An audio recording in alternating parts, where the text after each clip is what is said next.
Assalamu alaikum all of you. Myself Mohammed Hafiz, mathematics lecturer APS Badin. तो lecture number 3 है ये first year federal board का। जो हमने पहले लेक्चर पढ़े थे, दो नंबर सिस्टम के बारे में पहला लेक्चर था और दूसरा था रियल नंबर एंड प्रॉपर्टीज़ के बारे में। आज का जो हमारा लेक्चर है वो होगा कॉम्प्लेक्स नंबर के बारे में। कॉम्प्लेक्स नंबर आप लोगों के लिए तो नया होगा, क्योंकि प्रीवियस किसी भी क्लास में हमने कॉम्प्लेक्स नंबर नहीं पढ़ा होगा। तो हम बेसिक से इसको स्टार्ट करेंगे। अब जो रियल नंबर के लिए चैप्टर होता है वो फंक्शन होता है। अब यहाँ पे ये कॉम्प्लेक्स नंबर का बेसिक या स्टार्टिंग कहाँ से होता है? स्क्वायर रूट के अंदर अगर कोई नेगेटिव वैल्यू आती है, अगर स्क्वायर रूट के अंदर नेगेटिव वैल्यू आ जाए, अगर स्क्वायर रूट के अंदर हम -1 रखेंगे तो जब भी स्क्वायर रूट के अंदर नेगेटिव वैल्यू आएगी उसको हम क्या कहते हैं? Imaginary number. इमेजिनरी नंबर को रिप्रेजेंट करते हैं हम आयोटा के साथ। अगर किसी नंबर के साथ -1 है स्क्वायर रूट के अंदर तो हम उसको रख सकते हैं square root of -1 equal to iota.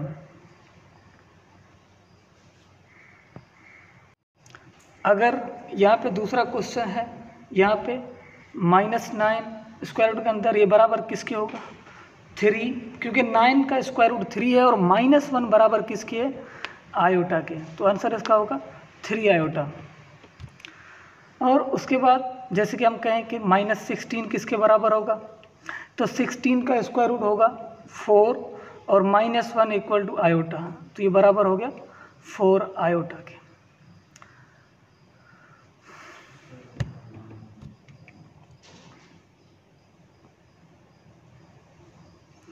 अब यहाँ पे हम आगे देखेंगे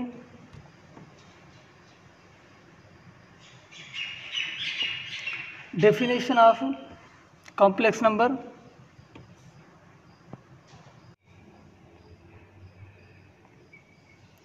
ए number of the form x plus iota y where x y belong to real number and iota equal to -1 and this is called complex number. इसको हम क्या कहेंगे? कॉम्प्लेक्स नंबर कहते हैं। 5, जैसे हम एक एग्जांपल लेते हैं, एक देखिए 5 + 3 आयोटा। अब x की वैल्यू जो है वो 5 है और ये 3 आयोटा y की वैल्यू है। ये एक कॉम्प्लेक्स नंबर है। दूसरा एग्जांपल √2 + 4 आयोटा, ये भी एक कॉम्प्लेक्स का फॉर्म है। और दूसरा एग्जांपल ये रेडिकल 3 - 2 आयोटा, तो ये भी कॉम्प्लेक्स नंबर है। अब यहाँ पे हम थोड़ा पहले आयोटा पे फोकस करेंगे, उसके बाद हम आगे इसका ऑपरेशन देखेंगे। आयोटा क्या है? Iota is neither 0 nor greater than 0 and nor less than 0। Iota 0 भी नहीं हो सकता, ग्रेटर देन 0 भी नहीं हो सकता, आयोटा लेस भी नहीं हो सकता, इसलिए हम इसको 0 से कंपेयर नहीं कर सकते। ये बेसिक मिसकंसेप्शन है स्टूडेंट के बीच में, इसलिए 0 से हम इसको नहीं करेंगे। और दूसरा ये इस तरह के रूट ऑफ AB, अगर कहीं पे ऐसा क्वेश्चन लिखा हुआ हो तो हम इसको सेपरेट करके लिख सकते हैं। Radical A radical B separate लिख सकते हैं। इसको हम कहेंगे ओनली ट्रू। लाजमी नहीं है कि हर जगह पे ये सही हो। अगर if at least one of A और B, अब दोनों में से कोई भी एक नॉन नेगेटिव होना चाहिए, तभी हम इसको कर सकते हैं इस तरह के स्प्लिट। अब इसका एक एग्जांपल लेते हैं, क्या ये सही है या नहीं। -1 स्क्वायर रूट के अंदर हम लिखते हैं, ये लिखा -1 और ये -1, ये इसको हम सेपरेट करके लिखें, देखें स्प्लिट किया यहाँ पे, ये -1 तो रेडिकल -1 वैल्यू आयोटा की है, आयोटा स्क्वायर हो जाएगा, आयोटा स्क्वायर बराबर किसके, -1 के।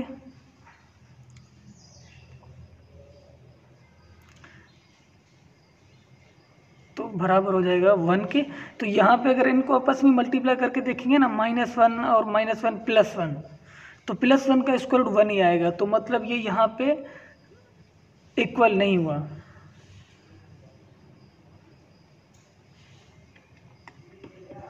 मतलब ये यहाँ पे देखें, ये ट्रू नहीं हुई, ये रॉन्ग हो गई।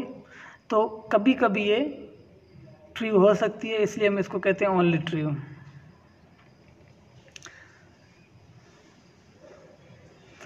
अगर देखें एक एग्जांपल हम लेते हैं कि दोनों नेगेटिव आ जाते हैं। अब root of modulus a, root of modulus b, ये इक्वल नहीं होंगे, लेकिन सिर्फ यहाँ पे एक माइनस की साइन आएगी। अब यहाँ पे माइनस की साइन ले ली, ए बी। इस तरह अगर हल करोगे तो आपका आंसर करेक्ट आएगा, अदरवाइज इसका आंसर गलत आएगा। अगर एक एग्जांपल ले लें, -2 × -3, अगर इसको हम सिंप्लीफाई करेंगे तो आंसर आ जाएगा 6। अगर कॉम्प्लेक्स नंबर में इसको हल करोगे, अब ये बराबर हो जाएगा 6 आयोटा स्क्वायर। आयोटा स्क्वायर की वैल्यू -1 है, तो ये वैल्यू दोनों की डिफरेंस आ गई।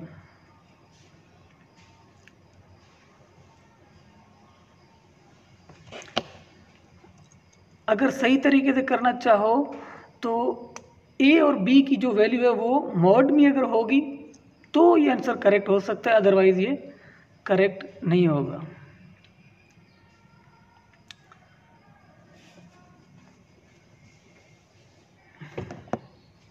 अब यहाँ पे इस एग्जांपल को थोड़ा देख ले कि ये किस तरह है।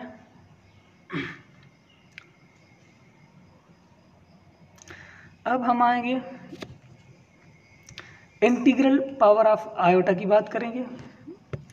अगर आयोटा की पावर रेज हो जाती है तो इंटीग्रल पावर ऑफ आयोटा। अभी इसका अलग क्वेश्चन नहीं होगा, लेकिन ये हर क्वेश्चन के अंदर यूज होता है कि अगर आयोटा के ऊपर कोई पावर आ जाए तो। अगर देखें आयोटा की वैल्यू हमें पता है कि रेडिकल -1 है, आयोटा स्क्वायर की वैल्यू -1, आयोटा क्यूब अगर निकालना है तो इसको ब्रेक करें, iota square multiply iota equal to, iota square बराबर किसके, 1 के, -1 के, और आयोटा बराबर है गया माइनस आयोटा वैल्यू हो गई। आयोटा पावर 4 को हम लिख सकते हैं iota square dot iota square, iota square equal to -1, -1 और -1 क्या हो जाएगा 1 के। तो आयोटा 4 की वैल्यू हमें क्या मिल गई 1।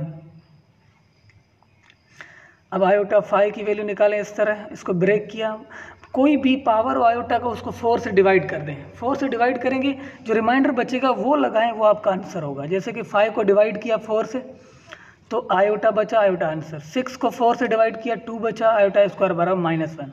7 को 2 से डिवाइड किया आंसर आएगा 1, रिमाइंडर बचेगा। अब iota power 1 equal to minus iota, ये हो गया। 4 से डिवाइड करेंगे 7 को तो आंसर 3 बचेगा, iota cube equal minus iota. 8 को 4 से डिवाइड किया, रिमाइंडर क्या बचेगा 0, आयोटा पावर 0 इक्वल टू 1। मतलब 4 एक यूनिट है, 4 से आयोटा का जो भी पावर होगा उसको डिवाइड करेंगे, जो भी उसका रिमाइंडर बचेगा डिवीजन के बाद वो आयोटा के ऊपर पावर लगाएंगे, उसका आंसर होगा। अगर हम आयोटा के ऊपर पावर n लगाते हैं,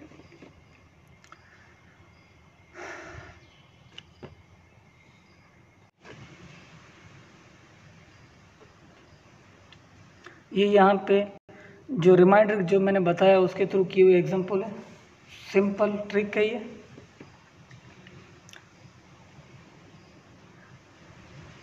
अभी इसके कुछ क्वेश्चन करते हैं। अब पहला एग्जांपल हम लेते हैं, यहाँ पे देखें 1/आयोटा। 1/आयोटा को हम इसको सिंप्लीफाई करने के लिए क्या करेंगे, मल्टीप्लाई एंड डिवाइड कर दिया आयोटा से, तो 1 × आयोटा = आयोटा, आयोटा स्क्वायर हो जाएगा। ये आयोटा स्क्वायर बराबर -1 के है, तो आंसर क्या हो जाएगा, माइनस आयोटा। अब बी एग्जांपल लेते हैं, आयोटा पावर 217। 217 पावर बड़ा है तो इसको 4 से डिवाइड करोगे, 4 से डिवाइड करोगे, आंसर आपका इस तरह डिवीजन के बाद आंसर निकालोगे, क्या आंसर आता है, ये आंसर आएगा 54।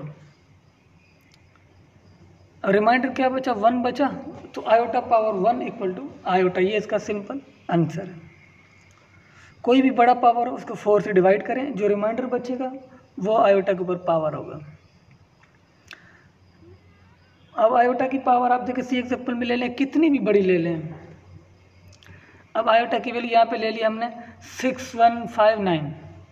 अब ये तो पावर बड़ी है, अब आयोटा को हम इस तरह स्क्वायर, क्यूब में, 4 में ब्रेक तो नहीं कर सकते, तो हम इसको पहले डिविजिबिलिटी रूल पे करेंगे, डिवाइड करके देखेंगे कि रिमाइंडर क्या आता है इसका। ये मेथड तो बड़ा मुश्किल हो जाएगा। अब इसको हम सेपरेट करके इस तरह डिवाइड करेंगे। पहले 59 को किया, यहाँ पे देखिए 4 टाइम 1 9 4 टाइम 16 क्यूब। अब यहाँ पे ये हो गया आयोटा क्यूब, ये क्या हो गया, आयोटा क्यूब। अब सिर्फ 2 नंबर को डिवाइड किया, अब आयोटा क्यूब मतलब आयोटा 6159 बराबर इसके आ गया। अब दूसरा एग्जांपल बड़ा एक लेते हैं, आयोटा पावर 2017 2017। अब 17 को 4 से डिवाइड करेंगे तो आंसर 1 बचेगा, तो आयोटा पावर 1 है, तो ये क्या हो गया इसका आंसर, आयोटा। अब एक क्वेश्चन और लेते हैं, iota power 165921 plus 1 iota power 128142। Iota power 12412। अब ये कितना लेंदी क्वेश्चन लग रहा है। अब इसको इस तरह डिवाइड करेंगे 4 से,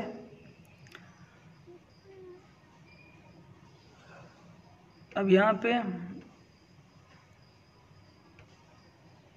अब इसको सिंप्लीफाई डिवाइड आपको करना है। डिवाइड करने के बाद लास्ट डिजिट को डिवाइड करेंगे, तो इसको 9 to 1 को डिवाइड करेंगे तो आंसर आएगा आयोटा, और 4 to 2 को करेंगे आंसर आएगा आयोटा स्क्वायर। तो ये आंसर क्या आ जाएगा, आयोटा स्क्वायर बराबर -1 के आयोटा -1, ये इसका आंसर आ गया। एक और आखिरी एग्जांपल लेते हैं सिंपल इसका, 1 + iota power 10 plus iota power 110 plus iota power 1000। अब आयोटा स्क्वायर 10 को 4 से डिवाइड करेंगे तो आंसर क्या, रिमाइंडर 2 बचेगा।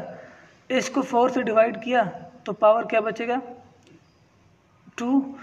इसको करेंगे आंसर क्या आएगा, 0। आयोटा स्क्वायर -1 की, ये -1 के और ये 1 के बराबर हो गया। अब ये आंसर इसका क्या आ जाएगा, 0। +1 +1 -1 आंसर इसका 0 आ गया। ये जी नंबर का एग्जांपल है। इस तरह iota power 17 -1 iota power 34 whole square. 17 को 4 से डिवाइड किया, आयोटा आंसर आया। इसका आंसर 1 आयोटा पावर 34 का 1 आयोटा स्क्वायर होल स्क्वायर। तो यहाँ पे बचा आयोटा +1 इसका whole square, a + b square वाले फार्मूले में इसको खोला, इसका आंसर क्या आ गया, ये सिंपल 2 आयोटा आ गया। एक और H नंबर एग्जांपल यहाँ पे, अगर कंसेक्टिव आयोटा की पावर आप 4 सेम लेंगे, आंसर बराबर किसके आएगा, 0 के आएगा। अब देखें ये कंसेक्टिव नंबर उठा रहे हैं 4 डिजिट में, 4 टर्म्स में, n+1 n+2 n+3। आंसर इस सबका क्या आएगा, 0 है। अगर 4 टर्म्स ऑफ पावर आयोटा का कंसेक्टिव है तो बराबर किसके होगा, 0 का होगा।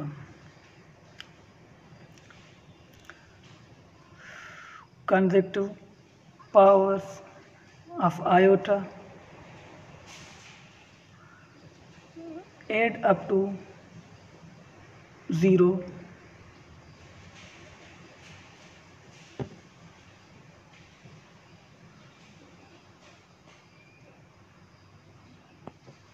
अब हम आगे आते हैं। जैसे स्टैंडर्ड फॉर्म में complex z equal x plus iota Y.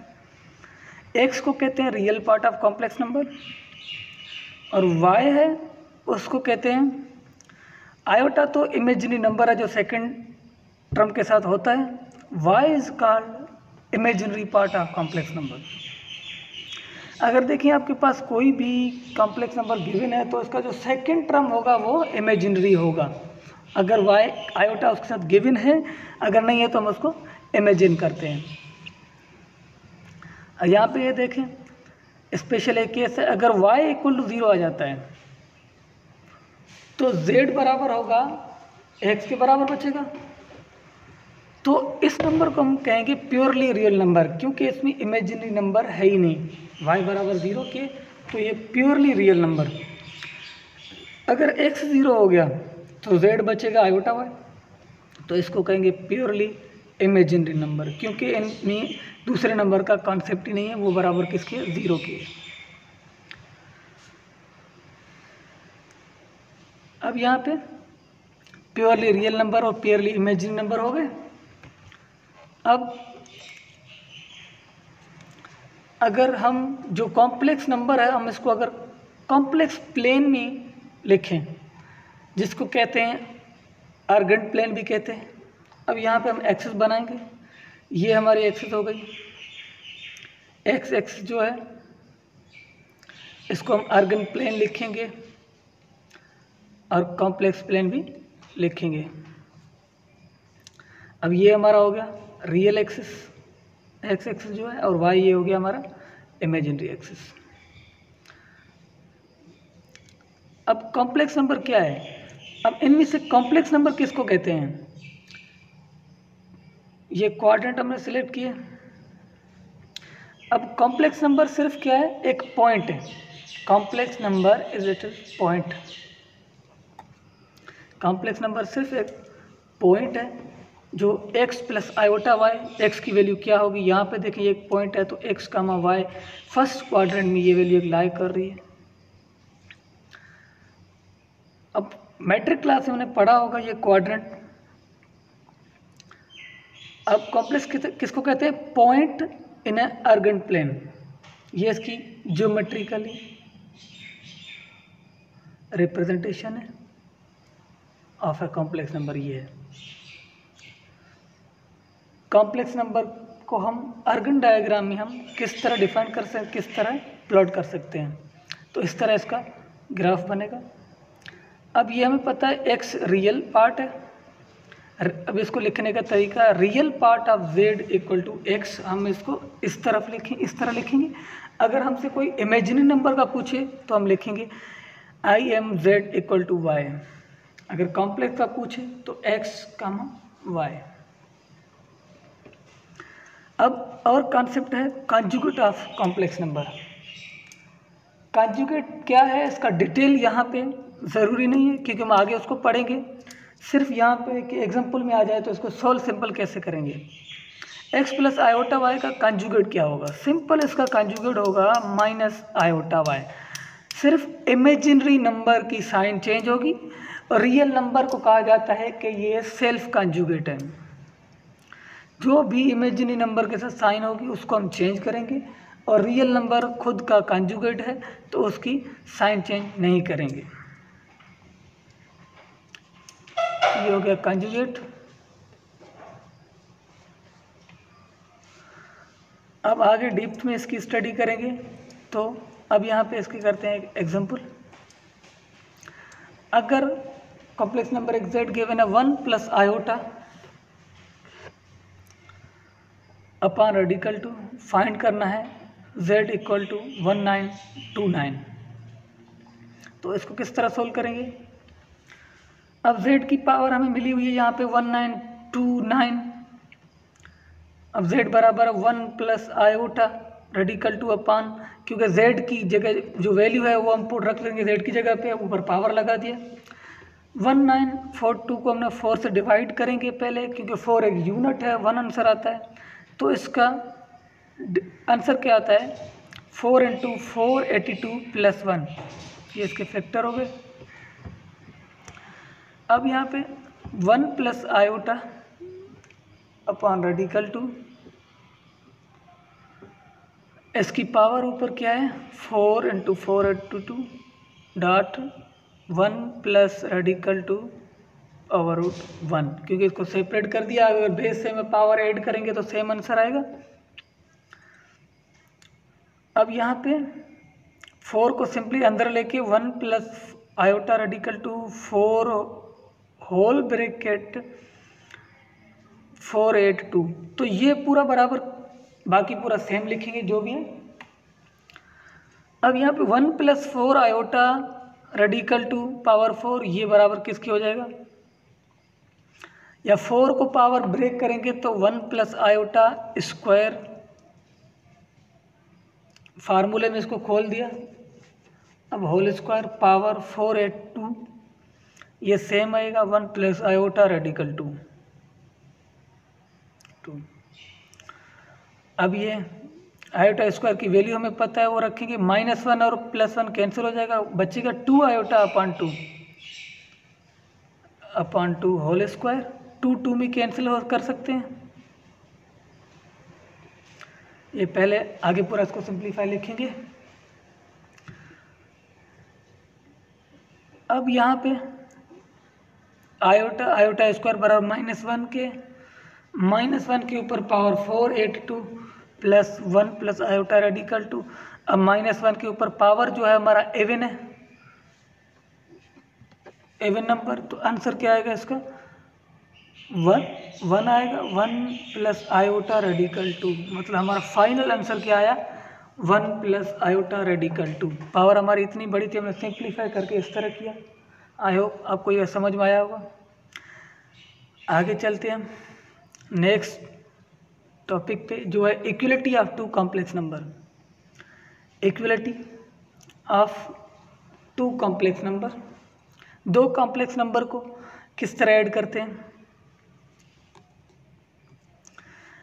तो ये इक्वल कब होंगे, पहले हम लिखते हैं 2 complex number a + iota b = c + iota d। If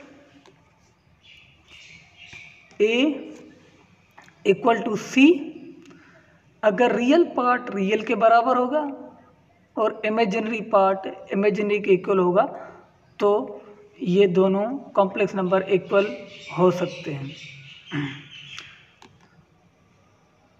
अगर ये प्रॉपर्टी नहीं होगी तो ये कॉम्प्लेक्स नंबर बराबर नहीं होंगे। तो यहाँ पे लिखेंगे 2 complex number are said to be equal if their real parts are equal and their imaginary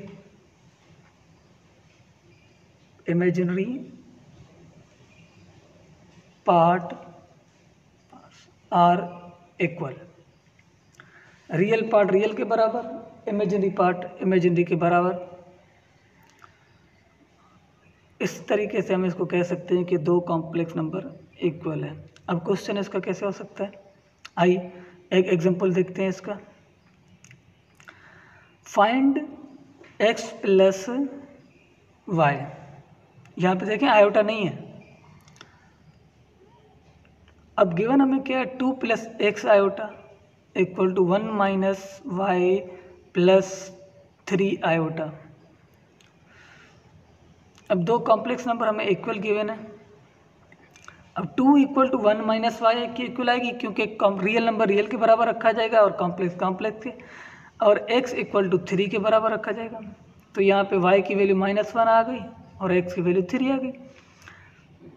अब x + y = 3 - 1 = 2। ये हमारा क्या हो गया, ये आंसर आ गया। ये हमारा आसान क्वेश्चन। अब थोड़ा मुश्किल क्वेश्चन करते हैं जो एग्जाम में भी काफ़ी दफ़ा आ चुका है। Find the real values of x and y for which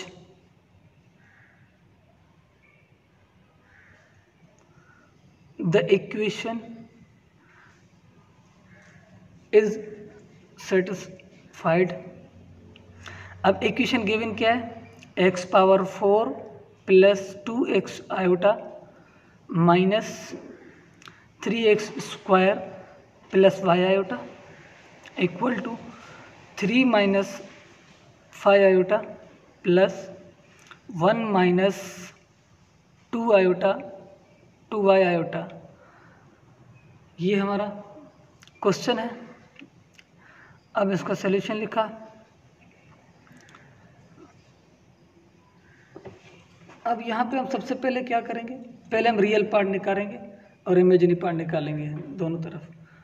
real part क्या है, x⁴ माइनस 3x² कलेक्ट करके हमने रियल और इमेजिनरी को सेपरेट किया। आयोटा जिसके साथ है वो इमेजिनरी पार्ट हो गया, 2xi माइनस y आयोटा। अब यहाँ पे 3 1 ये 4 हो गया, माइनस आयोटा कॉमन ले लिया तो ये हो गया 5 + 2y। ये हमने रियल और इमेजिनरी पार्ट में जो हमारे दोनों हैं नंबर ये सेपरेट हो गए। x⁴ minus 3x² equal to 4 और दूसरा 2x minus y equal to -5 + 2y। ये इस तरह ये हो गया।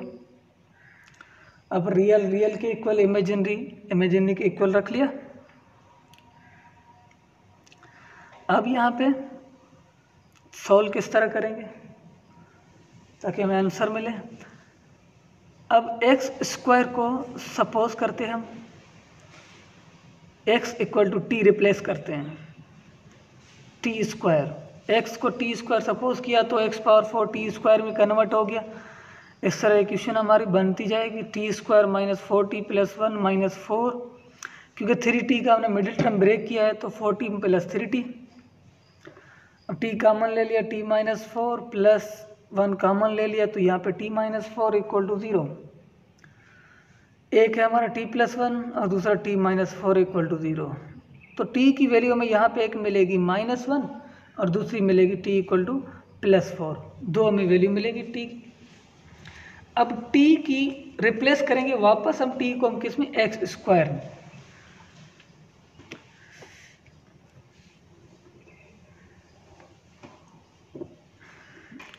अब x² हमारा रियल है तो यहाँ पे आंसर -1 है।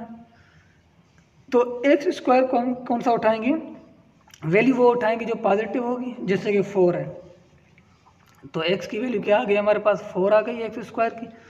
x की वैल्यू हमारे पास आ गई +-2। इसी तरह हम वैल्यू इमेजिनरी की निकाल रहे हैं, 2x - y -5 + 2y, 2x + y = -5। अब y को कैंसिल कर लिया इससे,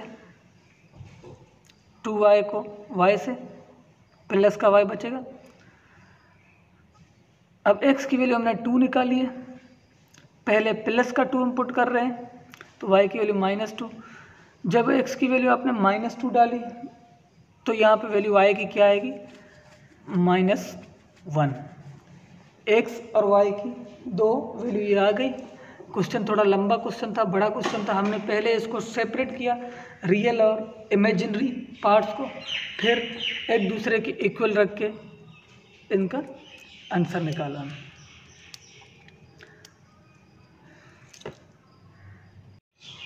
अब हमारे पास नेक्स्ट है topic inequalities of complex number.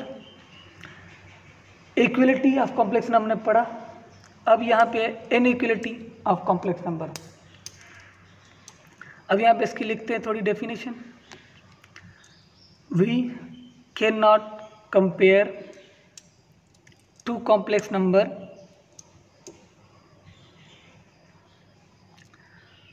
हम दो कॉम्प्लेक्स नंबर को कंपेयर नहीं कर सकते कि कॉम्प्लेक्स नंबर कोई भी एक दूसरे से बड़ा या छोटा नहीं हो सकता। आर इसकी डेफिनेशन ये देखें, are points in a complex plane, क्योंकि कॉम्प्लेक्स नंबर प्लेन है, कॉम्प्लेक्स नंबर प्लेन पे दो पॉइंट्स है, कोई नंबर नहीं है जिसको हम कंपेयर करें कि कौन बड़ा है और कौन छोटा है। तो कॉम्प्लेक्स नंबर सिर्फ प्लेन में पॉइंट से शो किए जाते हैं, ये ग्रेटर और लेस के कॉन्सेप्ट में नहीं होंगे। जैसे कि एग्जांपल यहाँ पे देखें, inequality does not exist in complex number, complex number में इनइक्वलिटी एग्जिस्ट नहीं करती। अब ठीक है यहाँ पे, लेकिन फिर भी अगर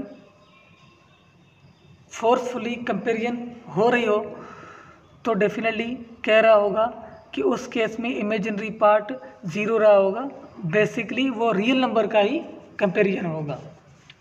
अब देखते हैं यहाँ पे, comparison can only be made if imaginary part of z equal to zero, अगर इमेजिनरी पार्ट ऑफ z का ज़ीरो के बराबर होगा दे आर रियल नंबर, तो वो क्या होगा, रियल नंबर होगा। अगर हम बोलते हैं यहाँ पे 5 लेस देन 7 तो ये तो ट्रू है।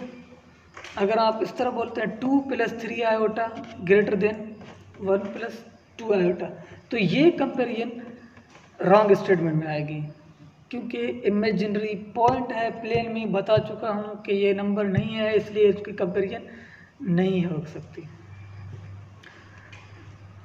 इक्वल हम कर सकते हैं, अगर a = c b = d आता है तो real equal to real, imaginary equal to imaginary, और यहाँ पे इनइक्वलिटी में नहीं हो सकता, क्योंकि पॉइंट इन प्लेन में कोई डिस्टेंस नहीं है, कोई चीज़ ऐसी नहीं है जिसको हम मेजर कर सकें।